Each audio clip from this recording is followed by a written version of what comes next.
ونستغفره ونعوذ بالله من شرور أنفسنا ومن سيئات أعمالنا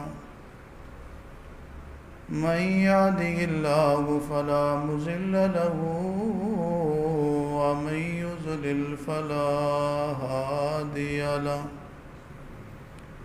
وأشهد أن لا إله إلا الله وحده لا شريك له وأشهد أن محمدا عبده ورسوله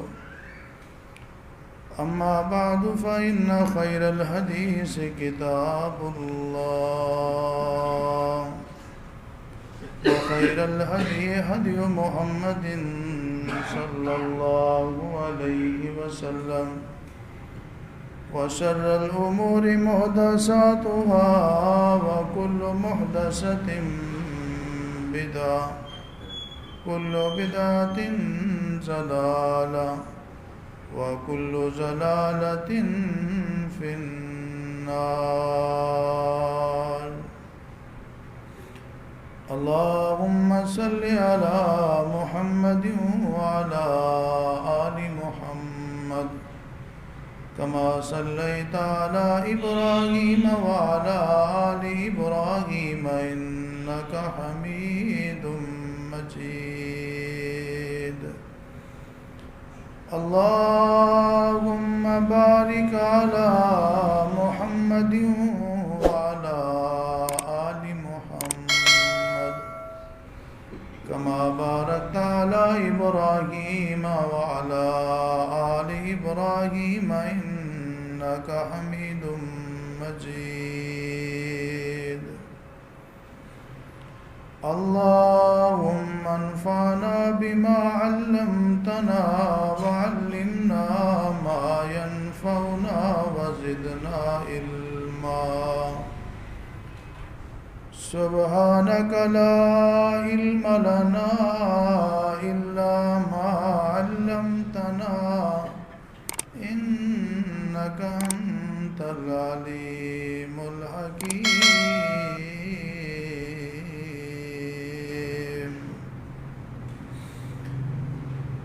أعوذ بالله السميع العليم من الشيطان الرجيم. بسم الله الرحمن الرحيم. سبحان الذي أسرى بعبده ليلا من المسجد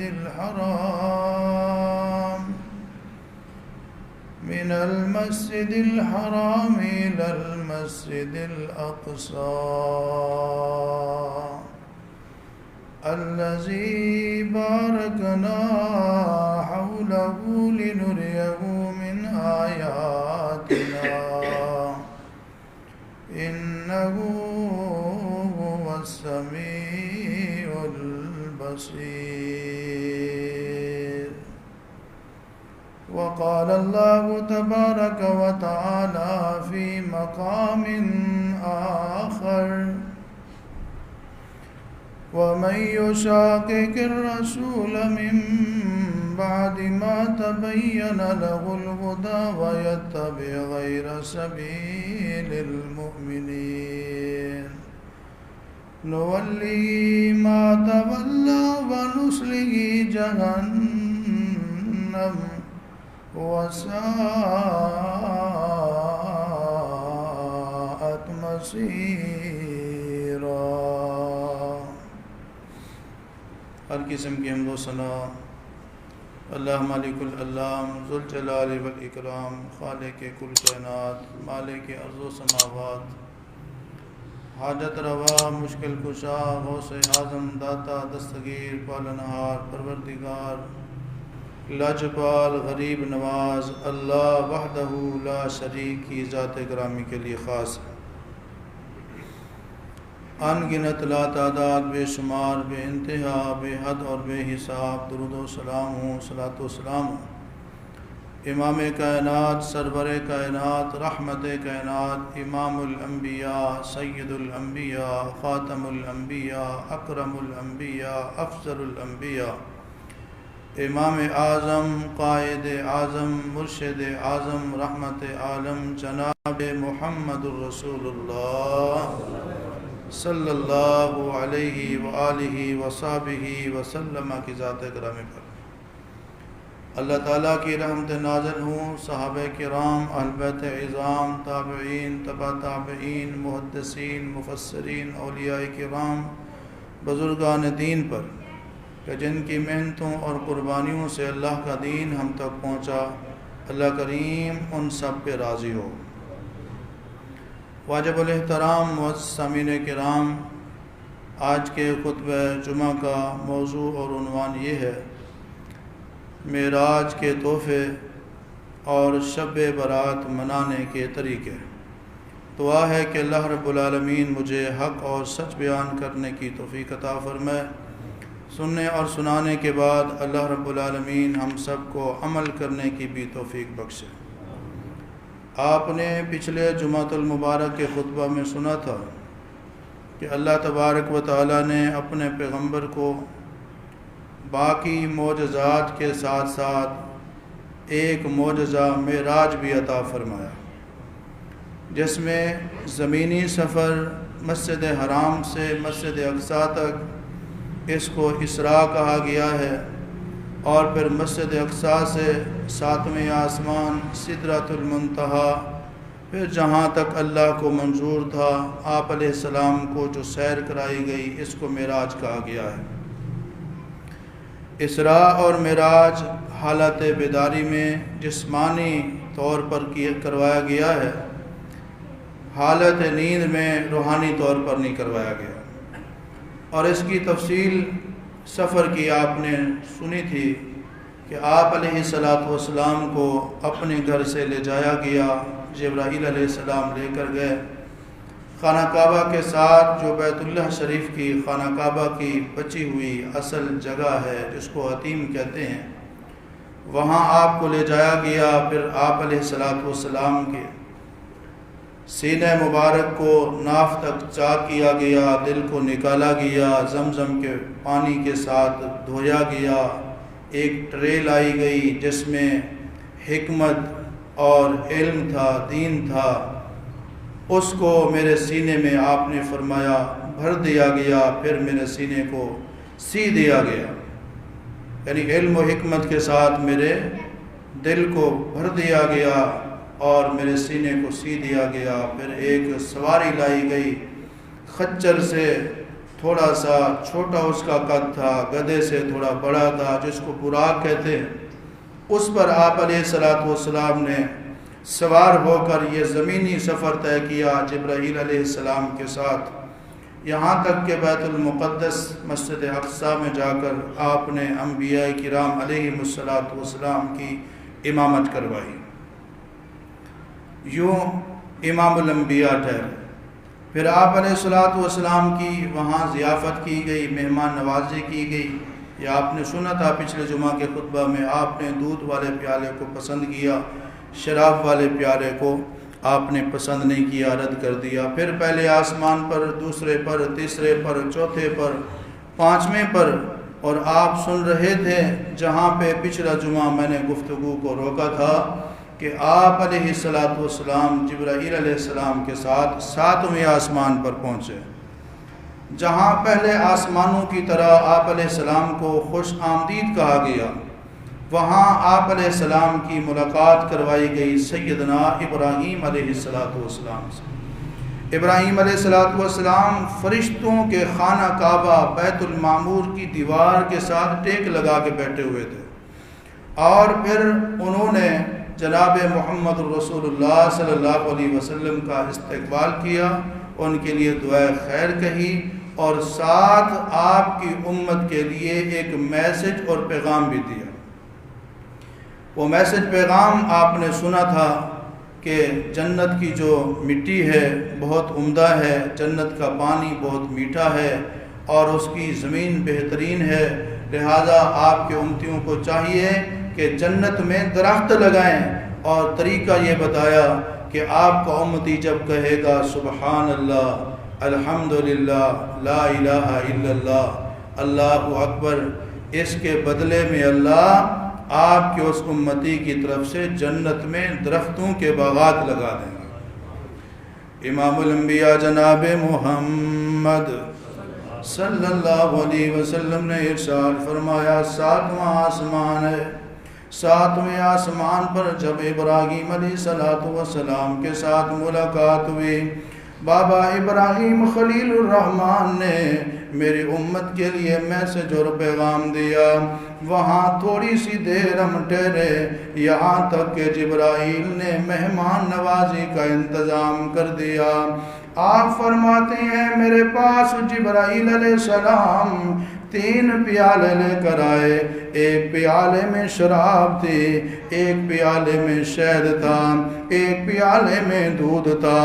فَأَخَذْتُ اللَّبَنَ، مجھے اختیار دیا گیا ان تینوں چیزوں میں سے جو آپ پسند کرتے ہیں اس کو لے لیں۔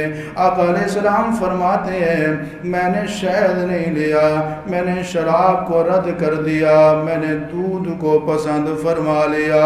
جبرائیل بولے اللہ کے محبوب آپ نے بہت اچھا فیصلہ کیا ہے، اگر آپ شراب کو سلیکٹ کر لیتے آپ کی امت برباد ہو جاتے۔ میرے نبی شراب سے نفرت کرنے والے، میرے پیغمبر شراب سے دور رہنے والے، میرے پیغمبر شراب کو ڈس لائک کرنے والے، یہاں تک کہ آپ علیہ السلام نے فرمایا اپنی امت کے لوگوں کو، آپ نے فرمایا شراب کے حوالے سے، فرمایا شرابی بندے کے اوپر اللہ کی لعنت برستی ہے، فرمایا لعنت اس بندے پر جو شراب پیتا ہے، لعنت اس بندے پر جو شراب پلاتا ہے، لعنت اس بندے پر جو شراب بناتا ہے، لعنت اس بندے پر جو شراب کا کاروبار کرتا ہے۔ یہاں تک کہ ایک نہیں 10 لوگوں کو جو کسی نہ کسی طریقے سے شراب نوشی میں ملوث تھے، اللہ کے پیغمبر نے لعنت فرمائی ہے۔ اللہ نے کتنی پیاری پیاری چیزیں انسان کے لیے بنائی ہیں، شہد بنا دیا ہے، شہد کو پیا کر میرا دوست، اللہ نے تیرے لیے دودھ بنا دیا ہے، دودھ پیا کر، اللہ نے تیرے لیے جوس بنانے کا انتظام کر دیا ہے، حلال جوس پیا کر، شراب کے نزدیک نہ جا، اس لیے اس کو ام الخبائث کہا گیا ہے، ایک تو خبیث چیز ہے، ایک ناپاک چیز ہے، ایک تو گندی چیز ہے، بے شمار گندگیوں کی، ناپاکیوں کی، پلیدگیوں کی اگر کسی کو ماں اور جڑ کہا گیا ہے تو وہ شراب ہے۔ ایک آیا حکیم یا رسول اللہ میں ایک دوائی بناتا ہوں، اس دوائی میں تھوڑی سی شراب مکس کرتا ہوں، اللہ کے محبوب کیا اس کی اجازت ہے میں یہ صحیح کرتا ہوں نہیں کرتا؟ آپ نے فرمایا دوائی میں شراب کو مکس کرنے والے تجھے کس نے کہا کہ شراب کے اندر شفا ہے؟ میں اللہ کا محبوب کہتا ہوں شراب تو بذات خود ایک بیماری ہے۔ حدیث پاک میں آتے آپ علیہ السلام نے شراب کو رد کر دیا، شہد کو قبول نہیں کیا، بلکہ آپ نے دودھ کو پسند فرما لیا۔ آپ علیہ السلام کی امت گمراہ ہونے سے بچ گئی، اور جبریل نے کہا آپ اور آپ کی امت کے لوگ فطرت پر قائم رہیں گے۔ اس کے بعد آپ علیہ السلام فرماتے ہیں 7ویں آسمان سے اوپر مجھے ایک مقام پہ لے جایا گیا جس کا نام سدرۃ المنتہا ہے۔ کیا نام ہے؟ سدرۃ المنتہا پر اللہ کے محبوب علیہ السلام فرماتے ہیں میں نے بڑے ہی پیارے منظر دیکھے، وہاں ایک درخت ہے جس کا نام سدرہ ہے، بیری کا درخت ہے۔ اللہ رب العالمین نے اس درخت کو اتنا پیارا اور خوبصورت بنایا ہے، اس قدر خوبصورت آپ نے فرمایا اس بیری کے درخت کے جو پتے ہیں اتنے بڑے ہیں جس طرح ہاتھی کے کان ہوتے ہیں، اور اس کے بیر کا سائز اس طرح ہے جس طرح ہجر کے لوگ بڑے بڑے مٹکے بناتے ہیں. میں نے دیکھا اللہ کے حکم سے سونے کی ٹڈیوں نے، سونے کی مکڑیوں نے اس بیر کے درخت کو اس طرح ڈھانپ لیا کہ اس قدر وہ خوبصورت اور حسین ہو گیا. اللہ کی مخلوق میں کوئی بندہ یہ حسن بیان ہی نہیں کر سکتا. آپ علیہ السلام نے فرمایا کہ میں نے جبریل سے پوچھا اے جبریل یہ کتنا اعلیٰ مقام ہے؟ جبریل نے بتایا اللہ کے محبوب اس سدرۃ المنتہا کے نیچے سے 4 نہریں نکلتی ہے. 2 نہریں دنیا میں جاتی ہیں، 2 نہریں جنت میں جاتی ہیں. جو نہریں دنیا میں جاتی ہیں، ایک نہر کا نام دریائے فرات ہے، ایک نہر کا نام دریائے نیل ہے جو ملک شام میں موجود ہے، اور 2 باطنی نہریں ہیں جو جنت میں جاتی ہیں. صحیح مسلم کے اندر حدیث ہے، امام الانبیاء جناب محمد رسول اللہ صلی اللہ علیہ وسلم نے فرمایا سدرۃ المنتہا یہ وہ مقام ہے اوپر سے اللہ کی طرف سے جو آرڈر آتا ہے فرشتوں کو، وہ اس مقام پر آتا ہے، آگے وہ وصول کر کے دنیا میں چلے جاتے ہیں. زمین سے کوئی اعمال لے کے جب فرشتے اوپر جاتے وہ بھی سدرۃ المنتہا پر ہی جا سکتے ہیں، اس سے اوپر نہیں جا سکتے. امام الانبیاء جناب محمد رسول اللہ صلی اللہ علیہ وسلم نے فرمایا اسے سدرۃ المنتہا کے مقام پر میں نے جبریل علیہ السلام کو اس کی اصلی حالت میں دیکھا، اس کی اصل شکل میں دیکھا. آپ فرماتے ہیں علیہ 600 جناح رأیت جبریل عند سدرۃ المنتہا. سدرۃ المنتہا کے پاس میں نے جبریل کو اس کی اصل شکل میں دیکھا. جبرائیل کا 1 نہیں 2 نہیں 100 نہیں 200 نہیں پورے 600 پر تھے. جبرائیل نے جب پروں کو پھیلایا پھر سامنے اور کچھ نظر نہیں آتا تھا. یہ جبرائیل علیہ السلام کو آپ نے دوسری مرتبہ دیکھا تھا وہاں عند سدرۃ المنتہا. عند سدرۃ المنتہا عندها جنت المأوى اذ یغشی السدرۃ ما یغشی ما زاغ البصر وما طغى لقد رأى من آیات ربه الکبری ولقد رآه نزلة أخرى. اللہ کے رسول علیہ السلام نے جبرائیل علیہ السلام کو بڑے قریب سے دیکھا، دوسری مرتبہ دیکھا. 1 مرتبہ تو اس وقت دیکھا جب شروع میں وحی لے کر آیا تھا. زمین اور آسمان کے درمیان جبریل تھے. اللہ کے محبوب علیہ السلام فرماتے ہیں جبرائیل نے پر کھولے ہوئے تھے، فضا نظر نہیں آتی. بعض لوگوں نے کہا ہے فَكَانَ قَابَ قَوْسَيْنِ أَوْ أَدْنَىٰ، ایک کمان کا فاصلہ رہ گیا، اللہ کے اتنا قریب ہو گئے. سیدہ عائشہ رضی اللہ تعالیٰ عنہ سے پوچھا گیا، انہوں نے جواب دیا کہ یہ 1 کمان یا اس سے کم کا جو فاصلہ ہے یہ رسول اللہ اور جبریل میں تھا، یہ اللہ اور اس کے رسول میں نہیں تھا. بعض نے تو ظالموں نے یہاں تک کہہ دیا 1 to 1 ملاقات ہوئی، 1 ہو گئے. کسی نے یہاں تک کہہ دیا ہیک گئے جیڑا انہوں ڈو کر جانے او کافر تے مشرکے. اللہ اکبر کبیرہ. یاد رکھیں معراج کی رات میں رسول اللہ صلی اللہ علیہ وسلم کو اللہ نے بلندیوں پہ پہنچایا، وہی فرمائے لیکن اپنی زیارت نہیں کروائے. لا تدرکو الابصار وہو یدرک الابصار، کیونکہ اللہ کریم کی ذات ہر آنکھ کو دیکھ سکتی ہے، کوئی آنکھ اللہ کو نہیں دیکھ سکتی. موسیٰ علیہ السلام کا واقعہ قصہ سنتے رہتے ہیں، اور پچھلے خطبات میں سے کسی خطبے میں بیان بھی ہوا ہے کہ جب موسیٰ علیہ السلام نے کہا تھا یا اللہ میں دیکھنا چاہتا ہوں، اللہ نے فرمایا تم مجھے نہیں دیکھ سکتے. امام الانبیاء جناب محمد رسول اللہ صلی اللہ علیہ وسلم نے معراج کی رات رب العالمین کا دیدار نہیں کیا، زیارت نہیں کی، کیونکہ معراج دنیا میں ہوا ہے۔ دنیا میں کوئی بندہ اللہ کی زیارت نہیں کر سکتا۔ ہاں اللہ کے نبی، اللہ کے ولی، اللہ کے نیک بندے، صالحین، محسنین لوگ، نیکوکار جنتی لوگ آخرت میں جنت میں اللہ کا دیدار کریں گے، دنیا میں کوئی نہیں دیکھ سکتا۔ حضرت ابو ذر رضی اللہ تعالیٰ عنہ بیان فرماتے ہیں، میں نے پوچھا اے اللہ کے محبوب حل رأیت ربہ، کیا آپ نے اپنے پروردگار کو دیکھا تھا؟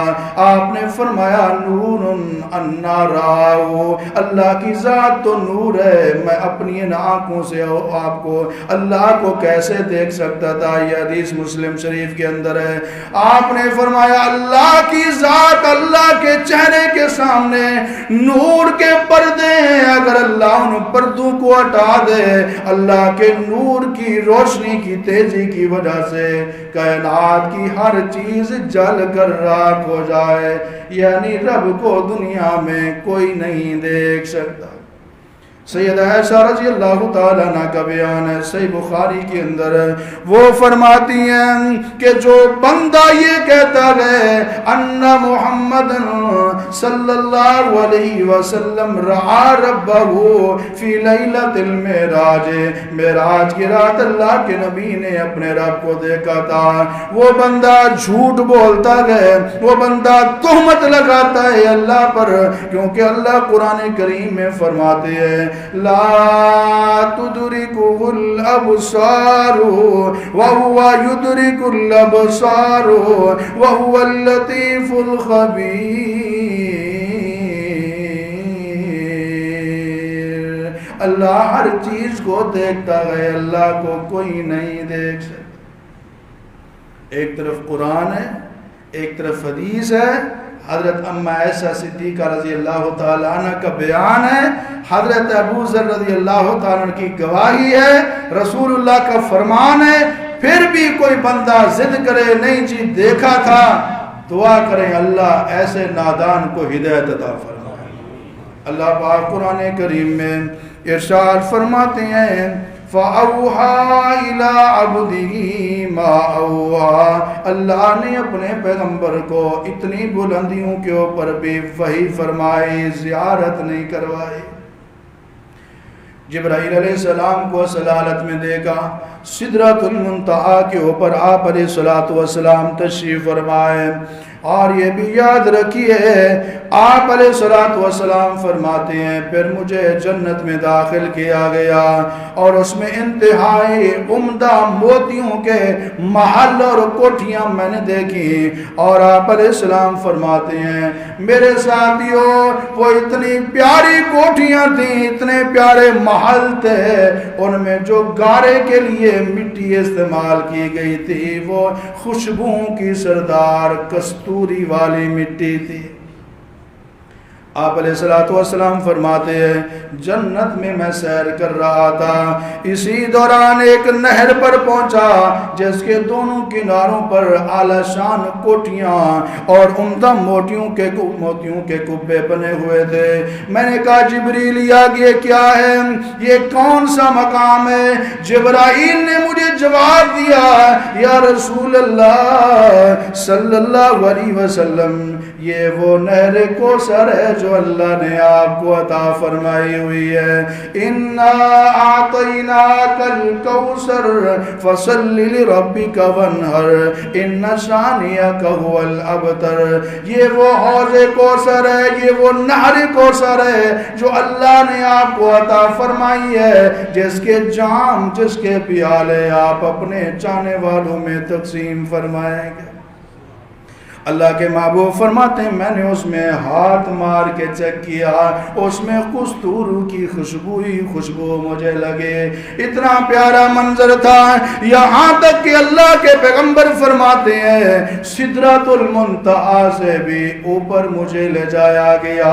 سدرۃ المنتہا تو حد ہے جہاں فرشتے جا سکتے ہیں، فرشتوں کے سردار جا سکتے ہیں، اس سے اوپر کوئی اور فرشتہ نہیں جا سکتا۔ سکتا. جہاں تک نوری جا سکتے ہیں میرے مصطفیٰ وہاں تک بھی گئے. جہاں نوریوں کا اینڈ ہو جاتا ہے میرے مصطفیٰ اس سے بھی اوپر ہو کر ہے. اب بتائیں نور کا شان زیادہ ہے بشر کا شان زیادہ ہے؟ بشر کا شان زیادہ ہے، عام بشر عام نوری سے الگ ہے، لیکن جو سید البشر ہو وہ نوریوں کے سردار سے بھی اعلیٰ ہے. نوریوں کا سردار جبرائیل براق کی مہار تھام کر رسول اللہ کی غلامی کرتا ہوا نظر آتا کے پاؤں دباتا ہوا نظر آتا ہے. کبھی حضور کے بیدار ہونے کا انتظار کرتا ہوا نظر آتا ہے، وہی لے کر آتا ہے. اللہ کے محبوب آرام کر رہے ہیں، منتظر بیٹھا ہے کہ میرے محبوب بیدار ہوں گے تو اللہ کا پیغام سناؤں. نور نور کہنے والوں، نور ہونے میں کوئی عظمت نہیں ہے. عظمت یہ ہے کہ سید البشر ہو. ان کلموں کے چلنے کی آواز کو میں نے اپنے کانوں کے ساتھ سنا. یہ ہے میرے مصطفیٰ کی عظمت. تو میرے بھائیو اتنا کے پاس اتنا بڑا رہنما جس کے پاس ہو، اتنا بڑا پیشوا جس کے پاس ہو، اس کو کسی ہستی، کسی بستی، کسی گدی کی ضرورت نہیں ہے. یہ تو جن کو پتہ نہیں ہے نا. اور ایک پیر کو تب چھوڑا جاتا ہے جب اس سے ودیعہ، اس سے بڑا پیر مل جائے. ایک استاد کو تب چھوڑا جاتا ہے جب اس سے بڑا استاد مل جائے. علیہ السلام کو جنت بھی دکھائی گئی، جہنم کے کچھ مناظر بھی دکھائے گئے، کچھ لوگوں کو اچھے حالات میں بھی دکھایا گیا، کچھ لوگوں کو سزاؤں میں عذابوں میں بھی دکھایا گیا. بڑی لمبی تفصیل ہے، ڈیٹیل ہے، میں شارٹ کرتا ہوں، معراج کے تحفے آپ کو بیان کرتا ہوں. اللہ رب العالمین نے جناب محمد رسول اللہ صلی اللہ علیہ وسلم کو معراج کی رات خصوصی طور پر 4 تحفے دیے. پہلا تحفہ یہ ہے فَأَوْحَى اللَّهُ عَزَّ وَجَلَّ إِلَيَّ مَا أَوْحَى وَفَرَضَ عَلَيَّ 50 صَلَاةً فِي كُلِّ يَوْمٍ وَلَيْلَةٍ. جو راز و نیاز کی باتیں تھیں اللہ نے وہ بھی آپ کے ساتھ کی، آپ نے وہی فرمائے. اور دوسرا تحفہ یہ دیا میرے مصطفیٰ آپ پر ہم 50 نمازوں کو دن اور رات میں فرض کرتے. آپ نے بھی 50 نمازیں پڑھنی ہیں، آپ کی امت کے لوگوں نے بھی 50 نمازیں پڑھنی ہیں. آپ علیہ السلام فرماتے ہیں میں واپس آ رہا تھا، جناب موسیٰ کلیم اللہ علیہ السلام کے ساتھ ملاقات ہو گئی. پوچھا اللہ نے آپ کو کیا تحفہ دیا ہے؟ میں نے کہا امت کے لیے 50 نمازوں کا تحفہ لے کے جا رہا ہوں. حضرت موسیٰ علیہ السلام نے کہا مجھے ایسے لگتا ہے کہ آپ کی امت اس کی طاقت نہیں رکھتے، میں بنی اسرائیل کو آزما چکا ہوں، آپ ذرا واپس جائیے تاکہ اس تحفے میں کچھ تخفیف اور کمی کروا کے لائیے. آپ علیہ السلام واپس چلے گئے، 5 نمازیں کم ہو گئی. پھر آئے موسیٰ علیہ السلام نے پھر بھیجا کہ یہ بھی زیادہ ہے اور کمی کروا کے آؤ. 5 نمازیں یا 10 نمازیں کم ہوتی گئیں، بالآخر صرف 5 نمازیں بچ گئیں. موسیٰ علیہ السلام نے کہا یا رسول اللہ ایک چکر اور لگا لیجئے، 5 نمازیں بھی زیادہ ہیں. اللہ کے محبوب فرماتے ہیں نہیں اب مجھے پروردگار کے سامنے جاتے ہوئے حیات کہیں تحفہ واپس ہی نہ ہو جائے. بس یہی مقام تھا. امام الانبیاء صلی اللہ علیہ وسلم فرماتے ہیں آسمان سے اللہ کے عرش سے آواز آئے اے میرے محبوب ہم نے تو آپ کے آنے کی لاج رکھ لی، ہمارا اب بھی وہی 50 والا حساب ہے.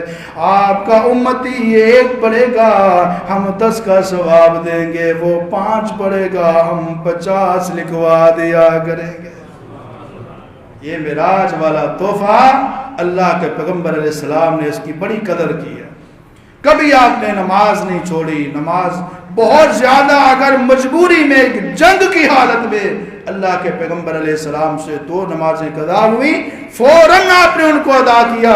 بیماری کی حالت میں گھر میں نماز پڑھی، طبیعت تھوڑی بہتر ہوئی، قدموں کے اوپر صحیح انداز میں چل نہیں سکتے تھے، حضرت علی فضل بن عباس کے کندھوں کے اوپر ہاتھ رکھ کے مسجد میں آ کے نماز پڑھی، اور آپ جب دنیا سے روانہ ہونے لگے تو یہی کلمات تھے، الصلاۃ الصلاۃ وما ملکت ایمانکم، لوگوں نماز کا بھی خیال کرنا، آپ نے ماتحت لوگوں کا بھی خیال کرنا۔ اللہ ہمیں اس عظیم الشان سفر معراج والے عظیم تحفے کی قدر کرنے کی توفیق عطا فرمائے۔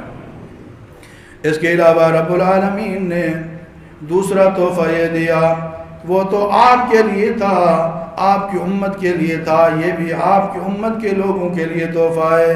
آپ نے فرمایا کہ رب العالمین نے مجھے یہ وحی فرمائی، آپ کا امتی جو نیکی کا ارادہ کرے گا، اگر عملی طور پر وہ نیکی نہیں کر سکے گا، پھر بھی میں ایک نیکی کا ثواب دے دوں گا۔ جب وہ عملی طور پر وہ نیکی کرے گا، ایک نیکی نہیں بلکہ میں ایک کے بدلے میں 10 نیکیوں کا ثواب عطا فرماؤں گا۔ جب آپ کا امتی ایک برائی یا گناہ کا ارادہ کرے گا، پھر وہ اس پر عمل نہیں کرے گا، ارادہ کرنے سے گناہ نہیں لکھا جائے گا، اگر گناہ کا ارادہ چھوڑ دے گا اس کے نامہ اعمال میں ایک نیکی لکھ دی جائے گی، اگر گناہ ہی کر لے گا بالفرض تو اس کے کھاتے میں 10 گناہ نہیں لکھے جائیں گے، صرف ایک گناہ لکھا جائے گا۔ اس کے علاوہ 3 انعامات اور دیے۔ آپ فرماتے ہیں اوتی رسول اللہ صلی اللہ علیہ وسلم ثلاثا، اوتی الصلوات الخمس و اوتی خواتیم سورۃ البقرہ۔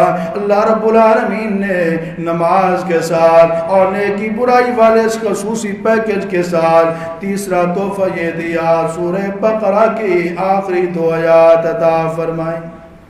آپ علیہ السلام نے فرمایا سورہ بقرہ کی آخری جو 2 آیات ہیں، جو بندہ رات کو سونے سے پہلے ان کی تلاوت کر لیتا ہے، کفتاؤ، ہر مصیبت سے، ہر پریشانی سے، ہر نقصان سے یہ 2 آیات اس کو کافی ہو جاتی ہیں۔ آپ علیہ السلام نے فرمایا مجھے ایک اور تحفہ یہ ملا، آپ کی امت کے وہ گناہگار افراد جنہوں نے اللہ کے ساتھ کبھی شرک نہیں کیا، میرے محبوب خوش ہو جائیے، عقیدہ توحید کی وجہ سے ان کے بڑے بڑے گناہوں کو میں، یہ تھے معراج کے تحفے جو میں نے آپ کے سامنے ذکر کیے ہیں۔ اللہ سے دعا ہے کہ اللہ رب العالمین ہم سب کو اس سفر معراج سے سبق حاصل کرنے کی توفیق عطا فرمائے، اور آپ علیہ الصلوۃ والسلام کی عظمت کو سمجھنے کی توفیق عطا فرمائے۔ ایک اختلاف جو بنتا ہے اور کیا جانا چاہیے وہ یہ ہے کہ بعض لوگ کہتے ہیں کہ معراج اللہ کی قدرت کے ساتھ کیا ہے۔ ایک اور سفر بھی آپ نے کیا، ہجرت کا سفر، مکہ سے مدینہ تقریباً کوئی 450 کلومیٹر ہے، 14 دن لگ گئے تھے۔ 450 کلومیٹر پر کتنا عرصہ لگا؟ 14 دن، جب اللہ کے پیغمبر نے اپنی مرضی سے کیا، اور جب یہ اتنا لمبا سفر سبحان اللہ کیا اور اللہ کی مرضی سے کیا، اللہ کی قدرت سے کیا، پھر فرمایا لیلن، پوری رات نہیں، رات کا تھوڑا حصہ۔ ایک جملہ آپ نے سنا ہوگا، بلغ العلا بکمالہ کشف الدجی بجمالہ حسنت جمیع خصالہ صلوا علیہ وآلہ، سنا ہوا ہے، لکھا ہوتا ہے۔ بلغ العلا بکمالہ کا مطلب یہ ہے پہنچا وہ بلندیوں پر اپنے کمال کے ساتھ، بالغا پہنچا العلا بلندیوں کو بے کمال ہی اپنے کمال کے ساتھ۔ یہ قابل اعتراض جملہ ہے، صحیح بات کیا ہے؟ سبحان الذی اسری بعبدہ، اپنے کمال کے ساتھ نہیں، اللہ کے کمال قدرت کے ساتھ بلندیوں پہ پہنچے۔ وآخر دعوانا الحمدللہ۔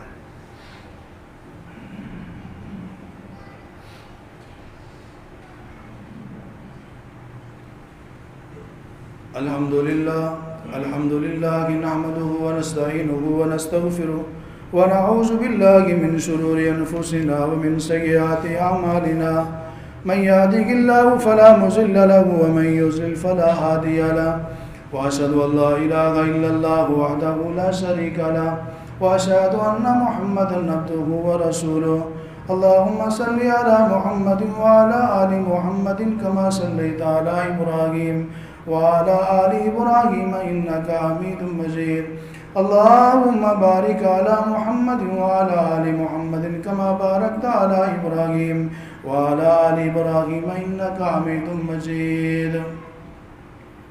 ایک اہم چیز کی وضاحت سب ساتھی توجہ فرمائیں. شعبان کا مہینہ ہے. اس مہینے کی 15 تاریخ کی جو رات ہے اس کو بہت سارے لوگ شب برات کہتے ہیں. رات کو عبادت کا اہتمام کرتے ہیں اور دن کو روزہ رکھتے ہیں. میں نے اللہ کی توفیق سے کئی سالوں سے ریسرچ کی ہے, پڑھا ہے سب علماء کو, سب دلائل کو تقریباً, تو میں اس نتیجے پہ پہنچا ہوں کہ یہ جو رات ہے عام راتوں کی طرح ایک رات ہے. 15 شعبان کی رات کو اللہ نے, رسول اللہ نے, کسی صحابی نے شب برات نہیں کہا. شب ویسے بھی فارسی زبان کا لفظ ہے. شب شام کو کہتے ہیں, شب برات اگر اس کا عربی میں ترجمہ کیا جائے تو یہ بنتا ہے لیلۃ البراء. لیلۃ البراء کا لفظ نہ قرآن میں نہ حدیث میں ہے, نہ رسول اللہ نے کبھی بولا ہے, نہ صحابہ نے بولا ہے. اور یہ 15 شعبان کی جو رات ہے اس کا اہتمام پاکستان میں کیا جاتا ہے, انڈیا میں کیا جاتا ہے, بنگلہ دیش میں کیا جاتا ہے, اور ان کی دیکھا دیکھی میں کچھ اور ممالک میں بھی ایک حد تک کیا جاتا ہے. لیکن جہاں قرآن نازل ہوا, جہاں جناب محمد رسول اللہ صلی اللہ علیہ وسلم پیدا ہوئے, جہاں آپ کا روزہ ہے 15 شعبان کی رات شب برات کے طور پر نہ مکہ میں منائی جاتی ہے, نہ مدینہ میں منائی جاتی ہے, نہ خانہ کعبہ میں منائی جاتی ہے, مسجد حرام میں منائی جاتی ہے, نہ مسجد نبوی میں منائی جاتی ہے. وہاں 15 شعبان کو کوئی چراغاں نہیں ہوتا. یہ ہماری علاقائی بدعت اور رسم و رواج ہے, اس کا اللہ کے دین کے ساتھ کوئی تعلق نہیں ہے. آپ سنیں گے, خطابات بھی سنیں گے, لیکچر بھی سنیں گے, اخبارات میں ایڈیشن بھی چھپیں گے, اور اسلامک سکالر کے نام سے لوگ آ کر بتائیں گے بھی صحیح, لیکن وہ جتنی بھی آیات پڑھیں گے, جتنی بھی احادیث پڑھیں گے, ان میں مغالطہ ہی مغالطہ ہوگا, یا مغالطہ دیا جائے گا یا جھوٹ بولا جائے گا. اسی طرح ایک اور دلیل دی جائے گی کہ آپ علیہ السلام کے بارے میں حضرت عائشہ رضی اللہ تعالی فرماتی ہے, میں نے آپ کو رات کو ایک رات بستر پر گم پایا, آپ کو ڈھونڈتی گئی, آپ جنت البقیع میں گئے ہوئے تھے. پھر آپ علیہ السلام نے فرمایا, اے عائشہ تجھے معلوم نہیں ہے یہ وہ رات ہے, اس رات اللہ تبارک و تعالی قبیلہ بنو کلب کی بکریوں کے بالوں سے بھی زیادہ تعداد میں لوگوں کو معاف فرما دیتے ہیں. یہ حدیث کہاں ہے جی؟ ترمذی شریف میں ہے. حدیث و موجود ہے. حدیث کے آخر میں جو سطر امام ترمذی نے لکھی ہے وہ فرماتے ہیں کہ میرے استاد امام بخاری